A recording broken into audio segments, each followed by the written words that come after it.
নেতা হইলে এরকম নেতাই হওয়া লাগে।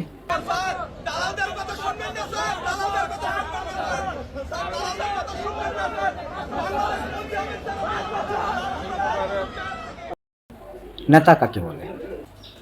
বিগত আমলে দেখেছি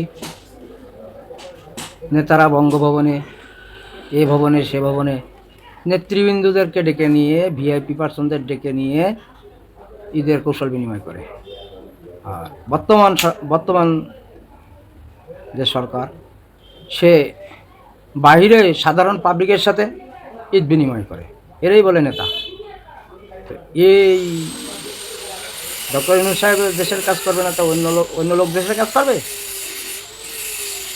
যারা সাধারণ পাবলিকের সামনে আসতে ভয় পায় তারা দেশের কাজ করবে? কখনোই না। দেশের জন্য কিছু করলে এরকম মানুষ করবে যাদের ভিতরে ভয় নাই। তারা জানে যে দেশের জনগণ আমাকে ভালোবাসে, দেশের মানুষ আমাকে ভালোবাসে, বিপদে আপদে সবাই আমার পাশে এসে দাঁড়াবে, এটাই বলে দেশের নেতা, যেটা উনি দেখিয়ে দিয়েছেন। আরও দেখেছেন স্লোগান কী দিছে, আরও 5 বছর ওনারা থাকতে বলে, দালালদের কথা না শুনতে বলে।